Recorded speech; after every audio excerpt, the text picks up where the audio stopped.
ॐ नमः सिद्धेभ्यः ॐ नमः सिद्धेभ्यः ॐ नमः सिद्धेभ्यः। मंगल में मंगल करन वीत राग विज्ञान नमो तार जाते भई अरहंतादि महान। करे मंगल करे ओम ग्रंथ करन के काज जाते मिले समाज सब पावे निज पर। शिव उपाय करते प्रथम कारण मंगल रूप विघ्न विनाशक सुख करन नमो शुद्ध शिव संतप्त मानस जिनके गुणों के गान में वे वर्धमान महान जिन विजय।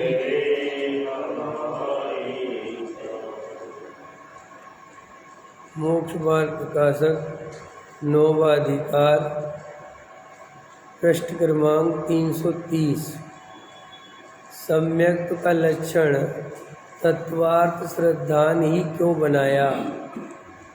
और भी लक्षण शास्त्रों में मिलते हैं, लेकिन मुख्य लक्षण तत्वार्थ श्रद्धा नाम सम्यक दर्शन, ये लक्षण मुख्य क्यों बनाया। इस पर टूरामल जी जवाब दे रहे हैं कि जो अन्य लक्षण हैं वे तुच्छ बुद्धियों को सही भाषित नहीं होते और वो उनसे छल ग्रहण कर लेते हैं। इसलिए जो तत्वार्थ श्रद्धान सम्यक दर्शन का लक्षण बनाया है वो एकदम सही है। क्योंकि उसमें जीव अजीव आदिक का व आश्रव आदिक का श्रद्धान होता है।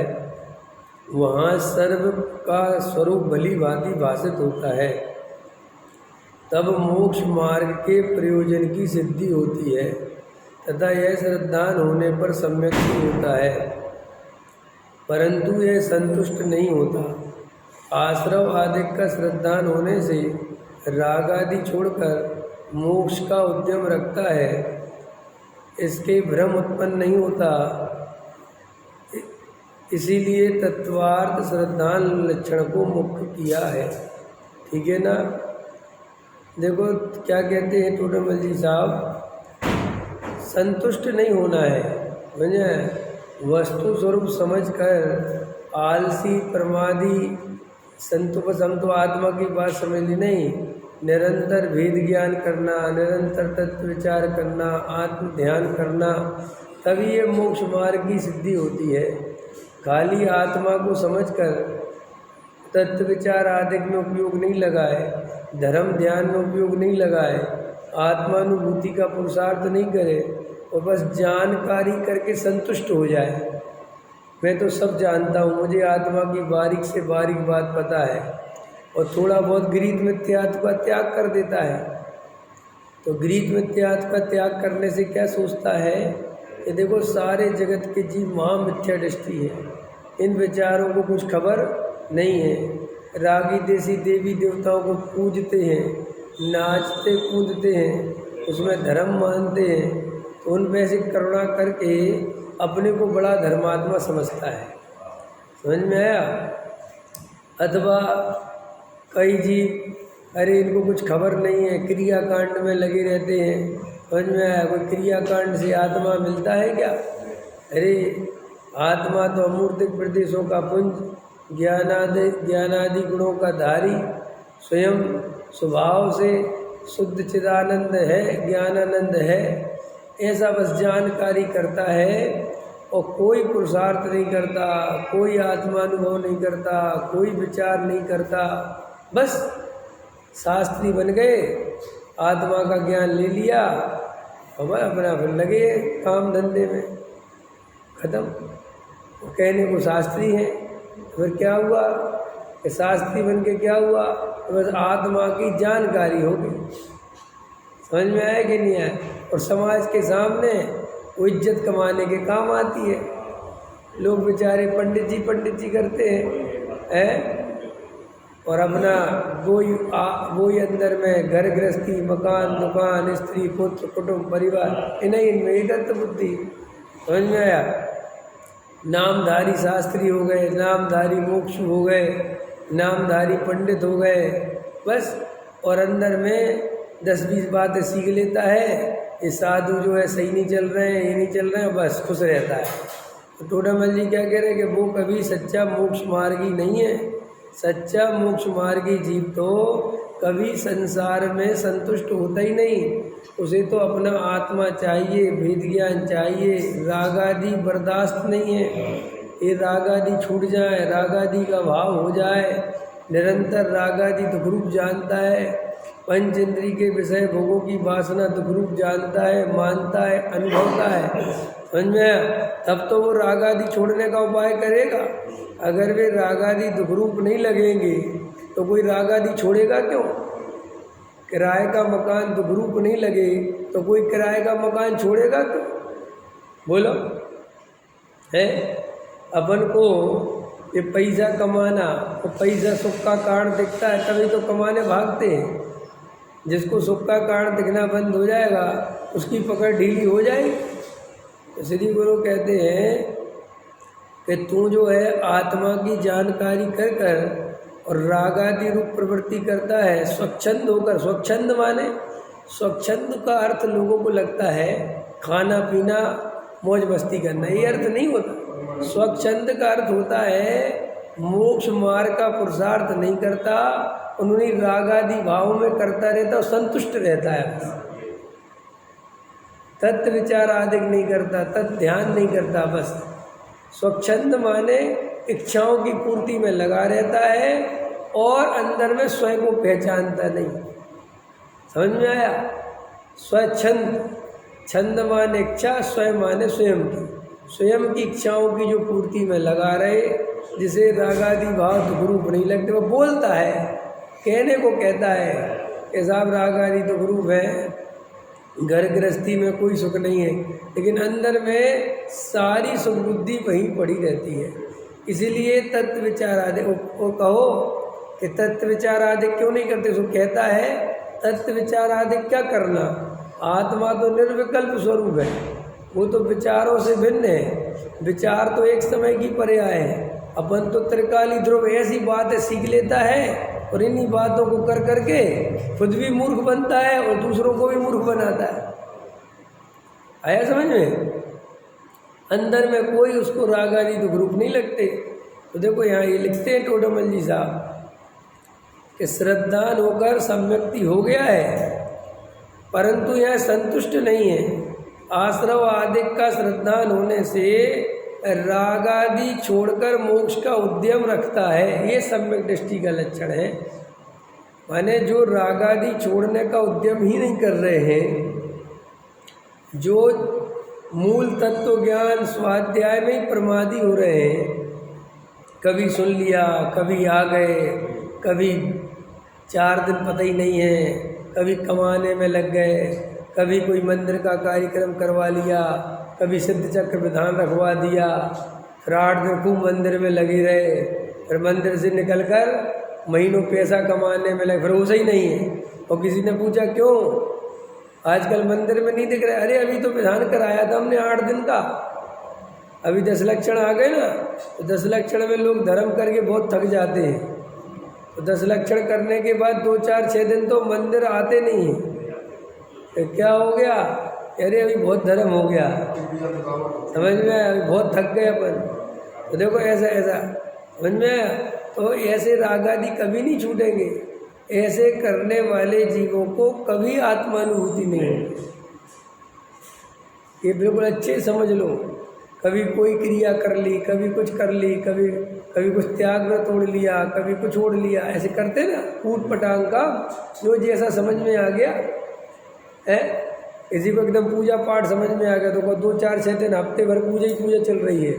फिर कहो भाई साहब को एकदम से करणानी योग का रस चढ़ गया तो वह करणानी योग पढ़ रहे हैं बिल्कुल बस।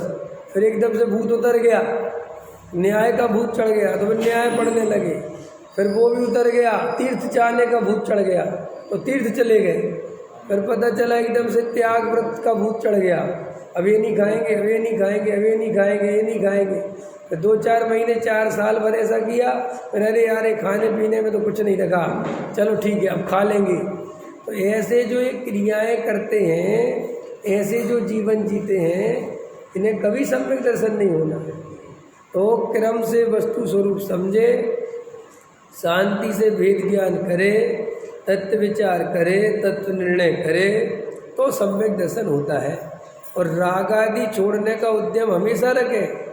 देखो भरत जी भले ही 6 खंड में दिख रहे हैं, तुम्हें भले ही वो महाचक्रवर्ती पद में दिख रहे हैं, लेकिन अंदर से वो चक्रपति पद में रहना नहीं चाहते, श्रद्धान है और रोज ध्यान करने बैठते हैं कि राग टूट जाए और वैराग आ जाए तो दीक्षा लेके भले ही नहीं आता, लेकिन अपनी तरफ से पूरा उद्यम पुरुषार्थ करते हैं। और हम उद्यम और पुरुषार्थ ही नहीं करेंगे, हम ध्यान ही नहीं करेंगे और ऐसा सोचेंगे जब वैराग आना होगा तो आएगा। कब आएगा, कैसे आएगा, समझ में आया कि नहीं आया? ये महापुरुषों को हमें लगता है कि उनने किसी के बाल सफ़ेद देखे ना और एकदम वैराग आ गया, किसी का बुढ़ापा देखा, ऐसा नहीं होता। निरंतर तत्वाभ्यास करते हैं, निरंतर तत्व विचार करते हैं, निरंतर आत्मा का आनंद चलता है, लेकिन वैराग नहीं पकता। तैयारी चलती है अंदर में, लेकिन बाहर में वो निमित्त के कथन आते हैं कि किसी के बाल सफ़ेद देखे, चांद तारा टूटते देखे तो चले गए। वो अंदर में तो वैराग चला ही रहा होता है, क्योंकि तैयारी उनकी मोक्ष मार्ग की पूरी है। जैसे हम और आप जो है ना मकान में रहते किराए के, तो अपने मकान की तैयारी तो चल ही रही है ना। 5,000, 10,000, 2 लाख रोज जोड़ जोड़ के रख रहे हो ना, काहे के लिए रख रहे हो? भाई जाके मकान लेना है, तो वो दिखता थोड़ी है किसी को। अब एक दिन एकदम अचानक छोड़ के जाते हो तो लोग कहते अरे तुम तो एकदम जा रहे हो, क्या हुआ? तो वो एक दिन जा रहा है कि सालों से तैयारी कर रहा है। ऐसे ही सम्यक दृष्टि जो वैराग्य लेते हैं, दीक्षा लेते हैं, वो अपन को लगता है कि एकदम चले गए, वो एकदम नहीं है। वो निरंतर वेद ज्ञान करते हैं, निरंतर आत्म ध्यान करते हैं, निरंतर जो है आत्मानुभूति का पुरुषार्थ करते हैं। और बस धीरे धीरे धीरे धीरे वो आत्मानुभूति का काल बढ़ जाता है, धीरे धीरे शुद्ध उपयोग का काल बढ़ने लगता है और एकदम कोई ऐसा प्रसंग बना और वो राग टूट गया और चले गए। लेकिन जो जीव ऐसे तत्व विचार आदि नहीं करते, खाली आत्मा की जानकारी करते हैं, शास्त्रों को पढ़ते हैं, क्रियाकांड पूरा करते रहते हैं, वे कभी सच्चे मोक्ष मार्गी नहीं हो सकते। जैसे ऐसा समझो, राग आदि छोड़ने का उपाय रखते हैं, माने इसमें कई अर्थ निकाल सकते हो तुम। राग आदि छोड़ने के उपाय जगत में पर द्रव्य को हटाना भी मानते हैं लोग। बोलो हमें राग उत्पन्न क्यों होता है? खबर अपना बताओ, हमें राग क्यों उत्पन्न होता है? परद्रव्य के कारण होता है। अगर ये परद्रव्य नहीं होता तो राग नहीं होता है कि नहीं? तो ऐसी मान्यता वाले लोग 99% है। तो वे राग आदि छोड़ने के लिए जड़ की क्रिया का सहारा लेते हैं, समझ में है ना? क्योंकि उनको लगता है कि ये राग आदि इसके कारण होता है, तो हम ये छोड़ देंगे तो राग छूट जाएगा और वो त्यागी वृत्ति बन जाते, साधु बन जाते। लेकिन राग आदि फिर भी नहीं छूटते, क्योंकि राग आदि छोड़ने का उपाय बाहर में नहीं है, अंदर में है। और अंदर में भी क्या है उपाय? अंदर में भी उपाय क्या है? अगर राग आदि की चर्चा करता रहे और राग आदि दुख रूप है ऐसा करता रहे तो भी राग आदि नहीं छूटते। समय सार में लिखा है, बंद की कथा करता रहे, बंद के बारे में सोचता रहे तो बंधन ही टूट जाता। तो फिर बंधन कैसे टूटे, राग कैसे टूटे? जब अंदर में राग से भेद ज्ञान करके ये राग मेरा स्वरूप नहीं है, ये राग तो महाद्गुरु है। मेरे अंदर जो ज्ञानानंद चैतन्य स्वभावी त्रिकाली ध्रुव ज्ञायक भगवान आत्मा है, जो जानने देखने वाले स्वभाव वाला है, जो निरंतर ज्ञान और आनंद से भरा पड़ा है, उसकी दृष्टि करता है। राग से भिन्न करके मैं चैतन्य हूँ, मैं ज्ञायक हूँ, मैं ज्ञानानंद स्वभावी आत्मा हूँ, इसी में मेरा परम आनंद है। और इस राग में, जगत में, पर पदार्थों में न सुख है न दुख है, न वे परद्रव्य मेरे अच्छे बुरे के कारण हैं, न उनसे मेरा किसी प्रकार का एकत्व है, ममत्व है, कर्तृत्व है, भोक्तृत्व है। मेरा किसी प्रकार का कोई संबंध नहीं है, मैं तो आत्मा हूँ। ऐसा पूरा प्रॉपर तरीके से जब द्रव्य कर्म, भाव कर्म, नो कर्म से वेद ज्ञान करके एक अपने ज्ञायक भाव में संतुष्ट होता है, अपने को केवल आत्मा अनुभवता है, आत्मा का ही श्रद्धान करता है, वो विधि है राग आदि के अभाव करने की। और कोई दूसरी विधि राग आदि के अभाव करने की नहीं है। इसलिए जो जीव जड़ की क्रिया से राग आदि को मिटाना चाहते हैं, वे भी मिथ्या दृष्टि है। जो शास्त्रों को पढ़ पढ़ के जानकारी इकट्ठी कर कर के राग आदि मिटाना चाहते हैं, वे भी मिथ्या दृष्टि। जो घर छोड़कर जंगल भागना चाहते हैं, वहाँ चले जाएंगे तो राग मिट जाएगा, वे भी मिथ्या दृष्टि। तो फिर सम्यक दृष्टि सही मान्यता क्या है कि जब तक अपने ज्ञानानंद स्वभावी आत्मा का श्रद्धान नहीं करूँगा, उसका ज्ञान नहीं करूँगा, उसका ध्यान नहीं करूँगा, तब तक ये राग आदि मिटने वाले। देखो, राग आदि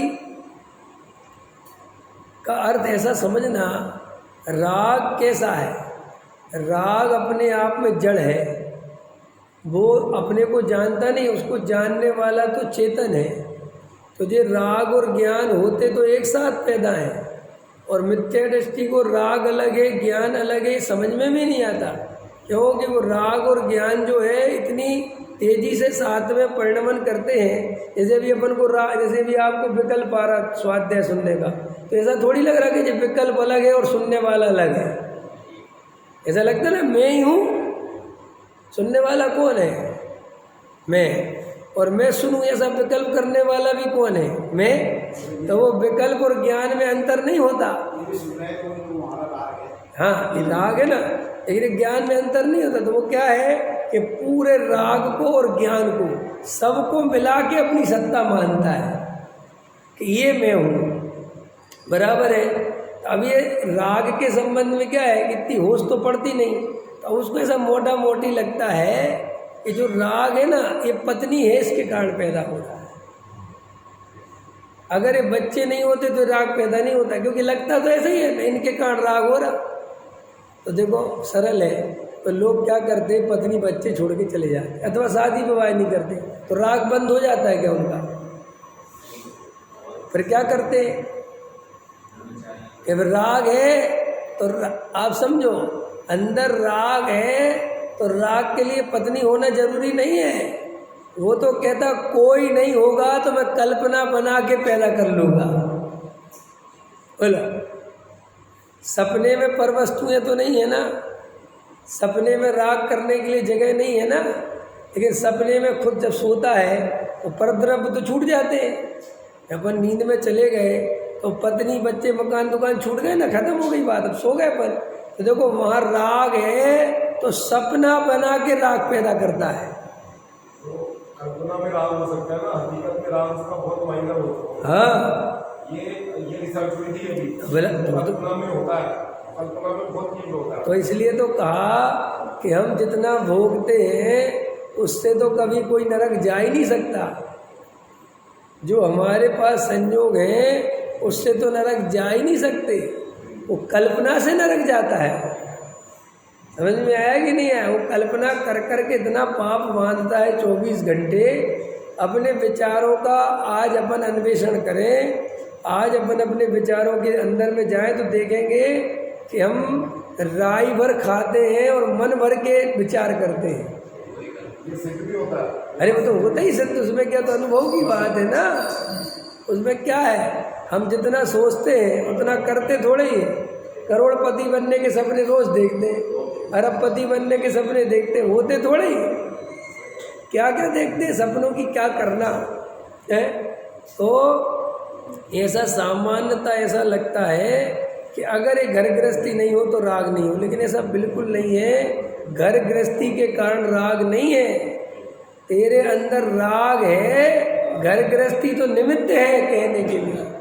और वो तो देखो त्यागी वृत्ति ब्रह्मचारी बन जाते तो आश्रम से राग करते हैं, समाज से ज़्यादा राग करते हैं। देखो हमें और तुम, हम जब भी समाज में रहते हैं अरविंद जी, अपन को बाल बच्चे भी हैं, शादी विवाह भी करना है, लेकिन हमें समाज की जितनी चिंता नहीं है जितनी चिंता ब्रह्मचारी को है। अब ब्रह्मचारी को इतनी चिंता क्यों है, सोचा तुमने? क्योंकि उसको राग भरा पड़ा है। अब राग आदि करने के लिए उसके पास स्थान तो है नहीं, तो समाज में राग करता है। लड़की तुम्हारी है, चिंता उसे होती है, बेटा तुम्हारा है, चिंता उसे होती है। कितने ब्रह्मचारी त्यागी वृत्ति समाज की चिंता ले लेके जो है परेशान है, और इधर उधर घूमते रहते हैं, और समाज को ये करो, समाज में ये हो रहा है वो हो रहा है, और समाज वाले सोते रहते हैं वो कहते ठीक है। अब बोलो तो ऐसा क्यों हुआ कि भाई इसलिए हुआ कि अंदर राग तो टूटा नहीं, और बाहर में राग के निमित्त छोड़ के चले गए। तो राग में निमित्त छोड़ के चले गए। अभी एक मैं गया था एक जगह, नाम तो नहीं बता रहा, एक जगह गया था तो एक बहुत बड़ा तीर्थ बनवाया है माता जी ने, और वहाँ पे बहुत खर्चा है महीने का 20-30 लाख रुपए का, समझ में आया, बड़ी संस्था है। तो मैं वहाँ गया तो मैंने कहा भैया किसने बनवाया, देखा बहुत अच्छा बना है। तो पूछा तो बोले साहब एक माता जी ने बनवाया है, उनका एक ही काम बचा है, इसका खर्चा ले आना समझ में आया। वो जहाँ जाती है वह इसी के पैसे इकट्ठे करती रहती, क्योंकि उनको बहुत चिंता है, वे ही है इसकी करता धरता, कोई है नहीं दूसरा, समझ में आया। और जो ट्रस्टी फेस्टी बनाए वो कहते अब आपने कराया, सब आप ही के नाम पे पैसा आएगा, हमें तो कोई देगा नहीं, इसलिए अब वो 50 लाख रुपए हर महीने चाहिए, बताओ, समझ में आया। तो बस इसी काम में लगे। अब देखो अपन सोचो विचार करो कि तुम व्यापार दूसरे टाइप का कर रहे हो, तुम्हारी दूसरे टाइप की चिंता है, वहाँ दूसरे टाइप, लेकिन चिंता तो है ना। साधु सन्यासी बनने से कहाँ चिंता छूट गई। इसलिए कहते हैं तुम ये मत मानो कि हम घर गृहस्थी में इसलिए राग ज़्यादा है, नहीं, घर गृहस्थी में रहने से राग का संबंध नहीं है, राग है, बस ये स्वीकार करो। और राग के अभाव का उपाय क्या है, अपना त्रिकाली ध्रुव गायक भगवान आत्मा की शरण लेना, और कोई उपाय नहीं है राग के अभाव करने का। इसलिए जिन जीवों को लगता है कि मैं शादी नहीं करता तो मैं राग नहीं करता, राग से बच जाता, ये मिथ्यात्व है, नया समझ में। अथवा एक तो घर गृहस्थी छोड़ के राग मिटाना चाहता है, दूसरे कैटेगरी के लोग वो हैं जो जड़ की क्रिया से राग मिटाना चाहते हैं। जैसे आज भोजन छोड़ दिया, आज उपवास कर लिया, वो क्या सोचते हैं कि हमने भोजन करने का राग छोड़ दिया तो छूट गया राग, बोलो छोड़ दिया, कल फिर आ जाएगा वो, और तीव्रता से आ जाएगा, बिल्कुल ठीक बात है, डबल आ जाएगा। क्योंकि वो उपाय तो है नहीं जो तू सोचता है राग छोड़ने का, कि नहीं आज हमने अपनी इंद्रियों पर कंट्रोल कर लिया है ना। तो ऐसे इंद्रियों पर कंट्रोल कर कर के इंद्रियां कंट्रोल नहीं होती है, और अगर इंद्रियों को पूरी तरह कंट्रोल कर भी लो, क्योंकि इंद्रियां जो है वो रूटीन वर्क से चलती है, ये इंद्रियां है ना, इंद्रियों की एक नेचर है। जैसे तुम रोज़ कड़वी दवाई खाने लगोगे ना तो कुछ दिन बाद कड़वी लगना बंद हो जाएगी। जो लोग फीकी चाय पीने लगते हैं डायबिटीज़ के, उन्हें फीकी चाय ही मीठी लगने लगती है, और उनको अगर तुम मीठी चाय दोगे तो उन्हें बहुत तकलीफ होगी, मैं हटा उसको, तो तुम कहोगे कि ये क्या हो गया, कुछ नहीं, उसने रोज़ रोज़ अभ्यास किया, उसकी रसना इंद्री के जो है वे तंतु उस विषय को ग्रहण कर लिया, अब उसको कड़वी दवाई कड़वी नहीं लगेगा। हाँ, ऐसी बिल्कुल इंद्रियों की आदत है। जो तुम जैसे अपन रोज ये गद्दे पे सोते हैं ना, तो अपन को बिना गद्दे के सुलाओ तो दर्द होता है, लेकिन तुम 1 महीने तखत पे सोने लग जाओ, खत्म, फिर वो इंद्रिय बिल्कुल आपका शरीर वैसा सेट हो जाएगा, उसमें कोई फर्क नहीं पड़ेगा।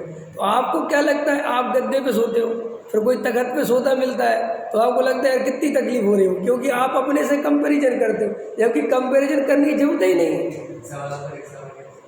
रिक्शे वाले देखो, आप देखना, वो उसी रिक्शे में बेचारे दिन भर चलाते हैं और बताओ उसी पे सो जाते, कैसे सुकड़ के सोए रहते हैं। बताओ, मैं तो कितने बार आता हूँ सुबह कभी कभी, तो भाई साहब वो रिक्शे में सोते मिलते हैं बाहर ही, पांडव रोड के बाहर, वो बेचारे सोते रहते हैं। सोचो बात। अब आप कहोगे कि यार इनको तो बड़ी तकलीफ है, वो तुम्हें तुम्हारी दृष्टि से लगता है, उनकी दृष्टि से उनका शरीर वैसा ढल चुका होता है, ये अपन को पता। एक बार मेरी अनेकांत जी से बात हुई थी, मैंने कहा अपन त्रियंच गति के जीवों पे इतने कहते दुखे, कभी त्रियंच गति वाले से पूछा है कि तुम्हें कोई दुख है, कि तुमने अपनी कल्पना से मान लिया? नहीं सर, चींटी अपनी मस्ती से जा रही है, समझ में आया? क्या दुख है? नहीं बहुत दुख है। गाय अपनी मस्ती, हाँ उसको काटे पीटे तकलीफ दे तो अलग बात है, बाकी बढ़िया घास मिल रही है, बढ़िया अच्छी रह रही है। अमेरिका के कुत्ते को क्या दुख है? सुख सुविधाएं मिली हुई है, क्या दुख है? समझो। तो तुम जबरदस्ती दूसरों पे करुणा करते, अपन गरीबों पे जितनी करुणा करते हैं, तो ऐसा नहीं है कि वे तेरे दुखी रहते हैं कि बहुत दुख, ऐसा नहीं है। आदत पड़ जाती वैसे जीने की। झोपड़ी वाले को झोपड़ी में रहने की आदत पड़ जाती है और वे आदतें बदलती रहती है। अब अपन लोग हैं, पहले गांव में रहते थे, वैसी आदतें पड़ी थी, शहर में आ गए वैसी आदत, अब गांव में जाओ तो बिल्कुल बर्दाश्त नहीं होता। ये तो सामने की बात है ना। अब देखो, ये जितनी पराधीनता है, जैसे जो एसी लगा ली, एसी, और तुम्हारी एसी में सोने की आदत पड़ गई, अब एसी बिगड़ जाए तो क्या होगा? अब तुम्हारी देखो पराधीनता, बहुत तकलीफ होगी। और जो बिना एसी के सोता है, पंखे से, देखो वो ज़्यादा सुखी है तुम्हारे मुकाबले, क्योंकि उसकी पराधीनता कम है, उसके तो कुछ भी नहीं है, सो जाएगा। अंतर समझ में आया? तो जिनके पास जितनी ज़्यादा सामग्री है, वे उतने दुखी और उतने आकुलित होते हैं जिन्हें अपन सुखी मानते हैं। और सही बात तो पूछो तो पराधीनता का तो क्या भरोसा। गांव में हम रहते थे तो लाइट ही नहीं होती थी, समझ में आया? जिस गर्मी में हम बैठ नहीं सकते अभी, उस गर्मी में हम सो जाते थे। हमें इधर ही होगा ना आप लोगों के समय में भी। अब लेकिन आदमी ऐसा, तो इंद्रियों के बारे में समझा रहा था मैं कि इंद्रियों के बारे में मत सोचो कि बहुत कठिन है। इंद्रियों को कोई भी प्रैक्टिस 1 से 2 महीने करा दो, बिल्कुल वैसी सेट हो जाती है। तो इंद्रियों को तो तुम सेट कर सकते हो रूटीन, लेकिन राग को सेट नहीं कर सकते। वो भले ही झोपड़ी में रहता है, लेकिन महल के सपने देखने से नहीं रोक सकते। ये राग की विशेषता है। इंद्रियों को तो तुम कर सकते हो, लेकिन सपने वो महल के देखेगा, तुम उसको कुछ नहीं कर सकते। समझ में आया? तो ऐसे ही क्या हुआ कि अपन ने जड़ की क्रिया से इंद्रियों को तो मार लिया माने होने से दबा लिया, लेकिन वो अंदर की कसाए तो वो तो जोर मारती है। तो तुमने इंद्रियों के रास्ते तो बंद कर दिए, तो फिर पता वो किस रास्ते निकलती है? मान आदि के रास्ते निकलती है। फिर मैं ऐसे भोजन करता हूँ, मैं ऐसे पानी पीता हूँ, मैंने आज तक कभी ज़िंदगी में 2 बार भोजन नहीं किया, मैंने आज तक हरी नहीं खाई, मैंने आज तक बिना मंत्र के पानी नहीं पिया, तो वो सारी कसाएं कहाँ डेवलप हो गई? उसकी मान आदि के पोषण में। इसलिए और फिर लोग उसको नमस्कार करते हैं, उसकी प्रशंसा करते हैं, तो उसे एकदम शांति मिलती है, सेटिस्फेक्शन मिलता है, बहुत अच्छा है। ऐसे करके पूरा भाव चला जाता है और वो बेचारा जड़ की क्रिया से अपने को धर्मात्मा मानता है और अंदर कसाय भाव मिटता नहीं। तो 2 तरह के हो गए। अब तीसरे तरह के पढ़ो। शास्त्र से पढ़ पढ़ के अपने को ज्ञानी समझते हैं। 6 उपसम ज्ञान बढ़ा लिया, 2-4 शास्त्र याद कर लिए, थोड़ा समय में समझ में आया, थोड़ा बोलना सीख लिया और 2-4-10 गाथाएं याद कर ली, थोड़े और एक आध तर्क युक्ति सीख ली, बस अब तुम सब मिथ्या दृष्टि और मैं सम्यक दृष्टि। कि भैया तुम क्यों सम्यक दृष्टि हो? क्योंकि मैंने ये पढ़ा है, मैं जितनी बारीक बात जानता हूँ वो कोई नहीं जानता। तो ये 6 उपसम ज्ञान से अपने को सम्यक दृष्टि करता है। समझ में आया कि नहीं आया? और पढ़ता रहेगा क्योंकि समय है ना उसके पास, थोड़ी बढ़िया नौकरी वोकरी है गवर्नमेंट की, जाना आना पड़ता है, कभी छुट्टी कर लेता है, कभी झूठे साइन। क्यों? गवर्नमेंट की नौकरी करी ना वीके जैन साहब, ये झूठे साइन कराते हो, गए तुम 2 बजे और साइन करे तुमने 9 बजे के, उसका पाप लगता होगा कि नहीं लगता होगा? है वो पाप लगता है। लेकिन और फिर कहते हम तो 4 घंटे जो है बढ़िया शास्त्र पढ़ रहे थे, तो वहाँ तो बेईमानी करी ना, चीटिंग करी ना। तो ऐसे कुछ पुण्य के होता है, ऐसे अनुकूलता बन गई कि भाई सरकारी नौकरी है और शनिवार रविवार की छुट्टी रहती है, अब जाना नहीं पड़ता और एकदम साइनों से बाबूजी को 2 लाख रुपए मिलते हैं और बाबूजी थोड़ा शास्त्र वास्त्र पढ़ने लगे, बस क्या हो गया बाबूजी? ज्ञानी। और तुम सब क्या हो गए? मिथ्या, क्योंकि तुम्हारा व्यापार है, अब तुम्हारी मालिक हो, तुम्हारी तो कोई छुट्टी है नहीं, अब तुम उलझे पड़े हो। अरे विजय जी तुम्हारा कुछ नहीं हो सकता, तुम तो 1 नंबर के मिथ्या दृष्टि हो। हाँ, उसको उपदेश देता रहता है बेचारे को, अब वो कहता ठीक बाबूजी ठीक कह रहे। तो ऐसा 6 उपसम ज्ञान से और पुण्य के उदय से, अनुकूलता से अपने को धर्मात्मा मानता है। ये जो तीसरे नंबर का मिथ्या दृष्टि है। हाँ, तो 6 उपसम ज्ञान तो तोते को हो जाता है। और 6 उपसम ज्ञान की बात क्या है? तेरे पुण्य का उदय है, समय है तेरे पास है? नहीं, तोता सम्यक दृष्टि हो सकता है, उसमें कोई बात नहीं है, लेकिन सम्यक दर्शन का संबंध तुम्हारे 6 उपसम ज्ञान से नहीं है। जैसे अभी समझ लो अरविंद जी, तुम्हें एक शास्त्र नहीं आता, तुम्हें एक गाथा याद नहीं, तुम्हें संस्कृत नहीं आती, प्राकृत नहीं आती, तुम्हें कोई तर्क युक्ति नहीं आती, फिर भी अगर तुम आत्मा के प्रति ईमानदार हो जाओ कि मुझे आत्मा चाहिए, चूल्हे में गया सब कुछ और मैं तो राग से भिन्न अब गायक का अनुभव करूँगा, तो आत्मा मिलने की पूरी गारंटी है। करनी क्यों है? हम तो कह रहे, खुल के कह रहे, क्या करोगे याद करके? क्या होता है याद करने से? है ये तो 6 उपसम ज्ञान है। तुम्हें पता है, अभी तो मैं भूल गया मतलब वो तो भूल गया, लेकिन बात तो याद है। अब अन्ना जी नहीं रहे, मैंने एक बार 30 पुस्तकें याद करी थी, 30 और 30 पुस्तकें सुनाई थी अन्ना जी को, और मुझे 11,000 रुपये की इनाम मिली थी। समझ में आया? तो एकदम मुझे धुन चढ़ गई एक बार, समझ में आया? बहुत भयंकर धुन चढ़ गई। और एक वो कंठपाठ योजना आई, तो मुझे पद्य पढ़ने का तो बहुत शौक़ है, गद्य मुझे याद वैसे ही मुझे पढ़ा भी नहीं जाता और याद भी नहीं रहता। और अन्ना जी ने स्कीम निकाली कि जो पूरे पुस्तकें पढ़ेगा और समझ में आया, उसमें से हम जहाँ से पूछे वहाँ बता देगा। गद्य समझ गए? अर्थ बताना है या उसमें उसकी वो बताना है समरी क्या बोलते हैं ना, और एकदम बस, और क्या उद्देश्य है, ठीक है। तो मैंने सुनाई, 30 पुस्तकें सुना दी मैंने, दादा की, सब दुनिया भर की। चावड़ा जी आए थे अभी, उनको कितना याद है। तो अब मैंने फिर क्या हुआ, 6 उपसम ज्ञान में याद हो गया, फिर क्या हुआ, भूल गए। 6 उपसम ज्ञान है क्या? लेकिन मैंने जो आत्मा समझा है, जो उसका अनुभव किया है, वो तो मैं कभी नहीं भूलूंगा ना। ये तो 6 उपसम ज्ञान में है क्या? ये तो 6 उपसम ज्ञान कम और 6 उपसम ज्ञान बिल्कुल ऐसा है जैसे वो इंद्रियों के बारे में बताया ना, रोज रोज अभ्यास करोगे तो वो 6 उपसम ज्ञान भी बढ़ जाता है। जैसे तुम रोज पूजा पाठ पढ़ोगे ना, रोज तुम याद नहीं करना, 1 महीने में 1.5 महीने में तुम्हारे ओठ, तुम्हारी भाषा, तुम्हारा क्षयोपशम ज्ञान बिल्कुल रट जाएगा, बिल्कुल तोते से भी भयंकर।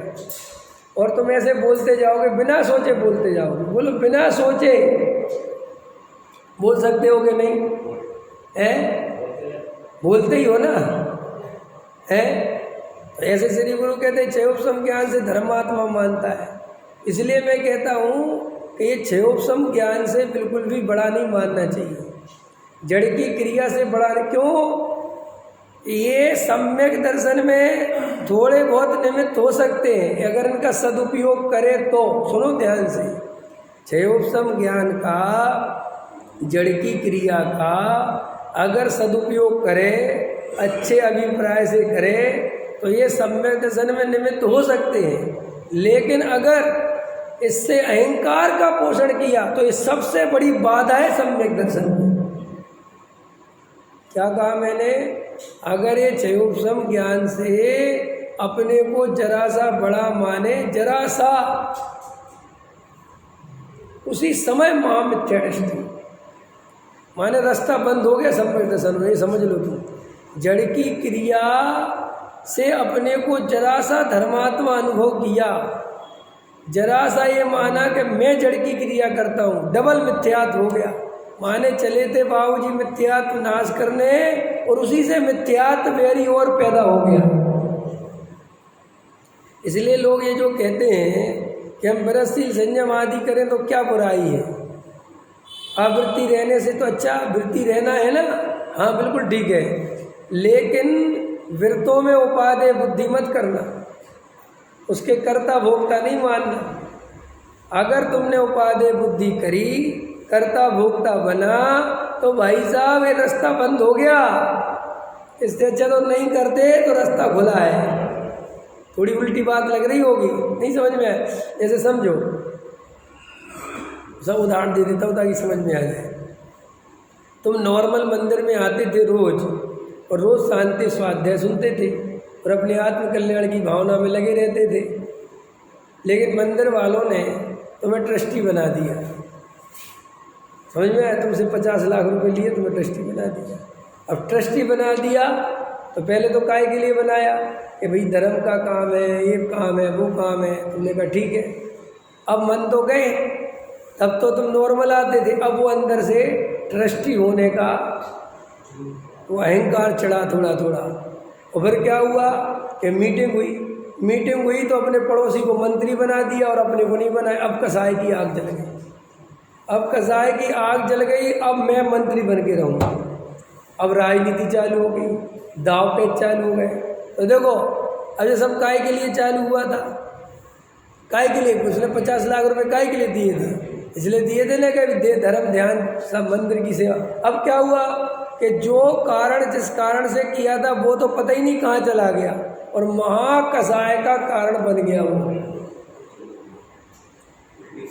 समझ में? ऐसे ही जड़ की क्रिया क्या हुई कि हमने तुम्हें बताई तो थी कि भाई अच्छी पूजा पाठ करना, लेकिन तुम पूजा पाठ में इतने उलझ गए, और फिर पूजा पाठ में भी ऐसे उलझे कि मैं ही आगे रहूँगा, बाकी सब पीछे रहेंगे, प्रतिमा जी मैं ही उठाऊँगा, मैं ही रखूँगा, और सामग्री मेरे को ज़्यादा चढ़ानी है, और फिर मेरे हिसाब से पूजा होनी चाहिए, मैं जो पूजा खोलूँ वही पूजा होनी चाहिए। तो क्या हुआ कि ये तो सब खत्म हो गया, ये तो बिल्कुल उल्टा असर करेगा।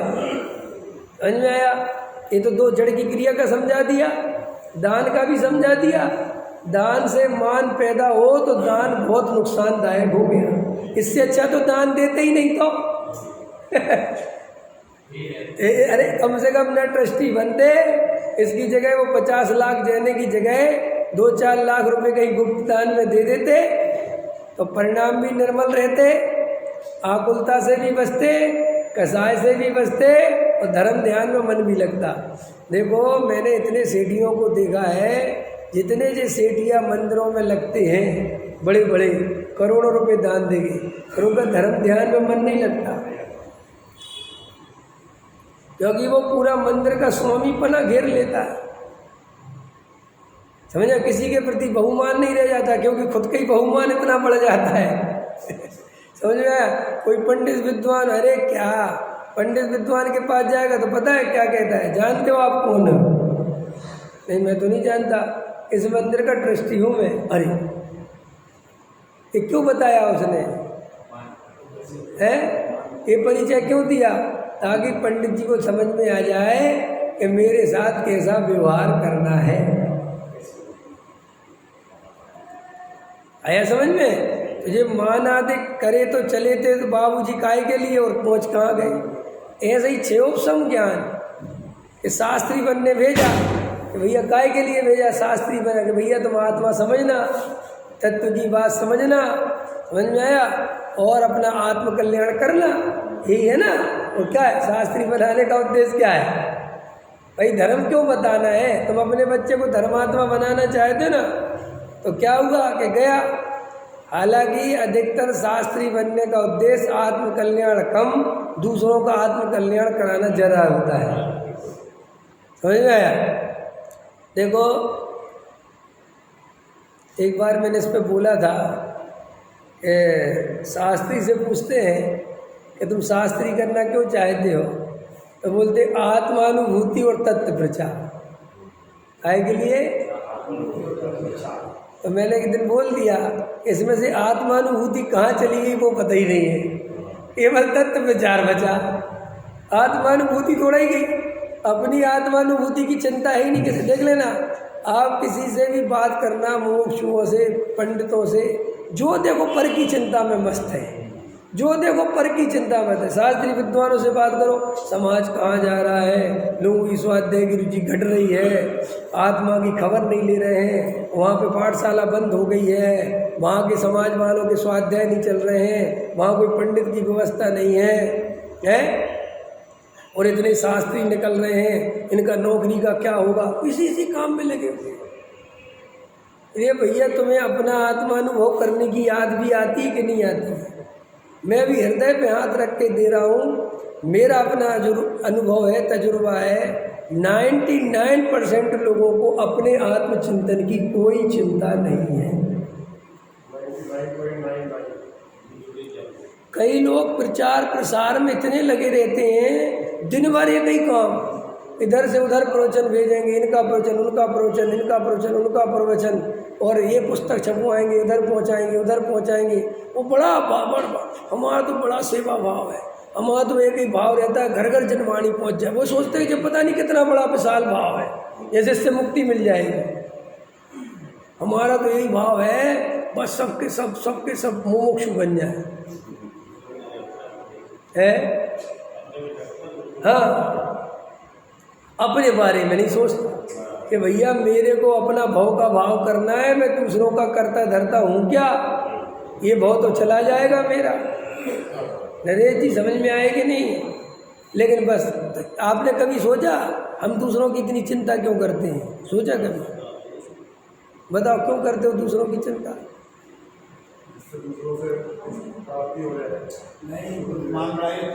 बहुत अच्छा, बहुत अच्छा, वेरी गुड रमेश जी, क्या बात। इस अहंकार के पोषण करता है, दूसरों को तुच्छ जानता है, हीन जानता है, कमजोर मानता है, और अपने को उससे बड़ा मानता है।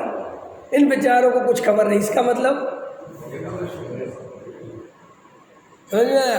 ये सबको मिलना चाहिए। मैंने तुझे मिल गया, समझ में आया कि नहीं आया? ये अंदर में देखना, ये बहुत रस है। ये गरीबों का, इसका गरीब गरीब गरीब, क्या तू अमीर है? खुद के दुख की खबर है। दूसरों पे करुणा करने के पहले अपने पे तो करुणा कर ले। एक मकान बना लिया तो दूसरों पे करुणा करेगा। एक जरा से बाल बच्चे हो तो दूसरों पे करुणा कर, बेचारे के बाल बच्चे नहीं, अच्छा तेरे बाल बच्चे बड़े सुख दे रहे तेरे को ऐसे करुणा करना, क्योंकि करुणा करने में बहुत मज़ा आता है। आशीर्वाद देने में इतना मज़ा आता है।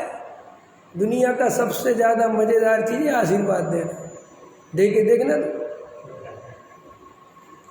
करोड़ों रुपए की संपत्ति से भी ज़्यादा सुख मिलता है आशीर्वाद देने में। अरविंद जी दिया कभी आशीर्वाद है? देते कि नहीं देते? छोटे मोटे आशीर्वाद तो देते ही हैं। जब अपने साला आता है पैर छूता है, खुश रहे। और साल अगर पैसे वाला हो, अपने से 10 गुना हो, और पैर छुए तो मज़ा नहीं आता क्योंकि ऐसा लगता बाहर से तो ये छू रहा है, अंदर से तो मैं ही छू रहा हूँ। हाँ, अरे ये सब मनोवैज्ञानिक समझा करो जीवन के। बड़ी खतरनाक चीज़ें हैं, तुम्हें कोई नहीं बताएगा। अंदर ऐसे ही चलता है, ऐसे ही अपन को पता भी नहीं चलता कि हमारे अंदर हो क्या रहा है। सब अंदर कसाए भाव भरे पड़े। दीनता का दुख दुनिया का सबसे बड़ा दुख है। संसार के दुखों के बारे में सुनना है ना तो सुनो। दीनता का दुख सबसे बड़ा दुख है संसार की दृष्टि से, और मानाधिक का सुख सबसे बड़ा सुख है संसार की दृष्टि से। बस, और इन दो के बीच में जिंदगी चली जाती है पूरी। दीनता से, हीनता से निकलकर कुछ होना चाहता है, इसी में सारी दुनिया लगी है बस। और वो दीनता की कैटेगरी कई है, नहीं समझा? मेरे सामने कोई दीन है और मैं किसी के सामने दीन हूँ। मेरे सामने 1000 पति आ जाए तो वो दीन और मैं बड़ा, और मेरे सामने करोड़पति आ जाए तो मैं दीन वो बड़ा, और उसके सामने उसका बाप आ जाए। ये जगत का स्वरूप है। नहीं समझ में आया? जब मोदी जी यहाँ घूमते हैं ना हिंदुस्तान में, तो इनसे बड़ा कोई नहीं है। तब अपने को समझते हैं कि मैं कुछ हूँ। I am prime minister Hindustan India, समझा? और जब ये समिट में जाते हैं, समझ में आया? और जब बाइडेन बैठते हैं, चाइना के बैठते हैं, बड़े बड़े बैठते हैं, तब उनके सामने सोचता है यार काश मैं बाइडेन होता। अब वहाँ क्योंकि वो अमेरिका की ताकत अलग है, वो व्हाइट हाउस में बैठता है, तो वहाँ अलग टाइप की दीनता का अनुभव करता है। और यहाँ ऐसा जगत का स्वरूप है।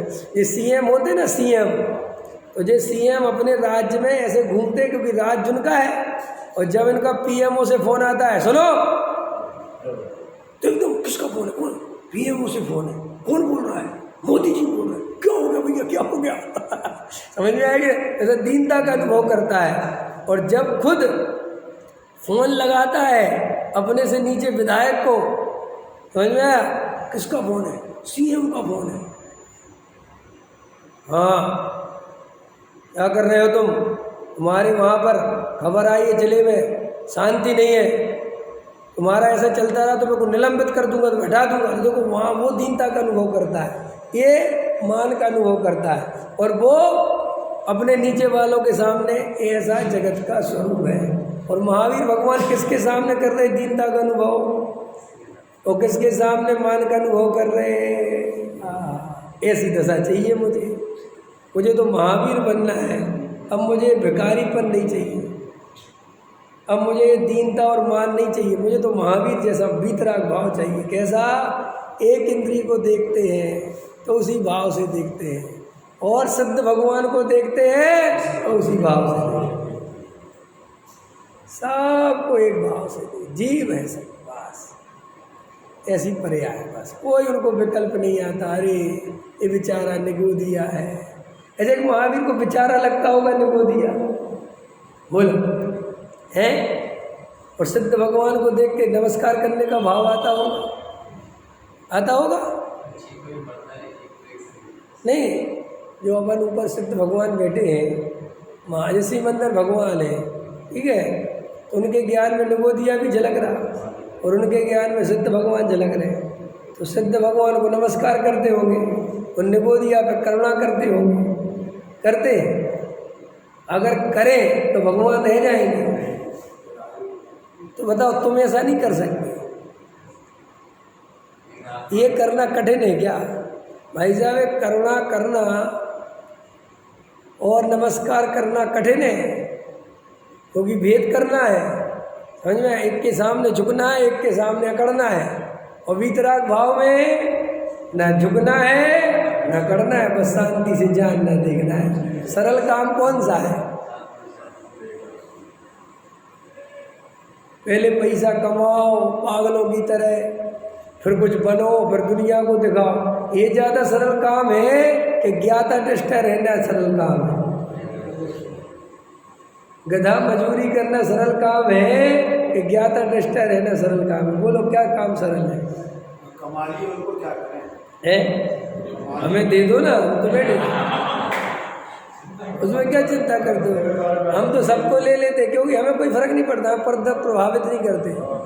तुम्हें परेशान हो रही ना संपत्ति से, इतने अकाउंट में कितने हैं, तुम अभी ट्रांसफ़र करो मेरे नाम, मुझे कोई फर्क नहीं पड़ता। तुम लोगों को अगर संपत्ति परेशान कर रही हो तो सारी ट्रांसफ़र करो मेरे नाम। मैं चक्रवर्ती जैसा हिसाब किताब है मेरा, छोटी मोटी संपत्ति परेशान नहीं करती। हाँ, तुम 10-20 लाख में क्यों परेशान होते हो? ले आओ, कल ले आना। हाँ, और मोक्ष तो पक्की है, जो मुझे संपत्ति देगा उसे तो मिल नहीं है। जो मेरे नाम पे संपत्ति करेगा उसे मोक्ष नहीं मिले। कैसी बातें करते हो? भीम गली के नाम पे करो तो मोक्ष की गारंटी नहीं है, मेरे नाम पे करो तो गारंटी है। ले आना, अरविंद जी तो दे चुके हैं।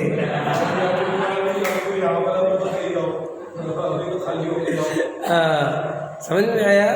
तो वीतराग भाव में आनंद है। वीतराग भाव को आनंद रूप देखो। ओ प्रभु, ऐसी दशा जैसी तुम धारी है, ये प्रभु मेरे को तो यही दशा चाहिए, अब मुझे ये पागलपन नहीं चाहिए, ऐसा श्रद्धान कर ही लो। ये पंच इंद्री के विषय भोग महातुगुरु महाकष्ट रूप क्या रखा, मुझे नहीं चाहिए। ऐसे अंदर से बिल्कुल ऐसा लगने लगे कि कोई तुमसे कह रहा हो ये लो चक्रवर्ती का पद, और एक हाथ में कहेंगे लो वीतराग पद, तो तुरंत कहना वीतराग पद दे दो। भूल कर भी चक्रवर्ती पद का भाव नहीं आना चाहिए। पंच इंद्री के विषय भोग कल छूटते थे, आज छूट जाए, अब भी छूट जाए। विकल्प आना बंद, इससे बढ़िया दिन नहीं हो सकता।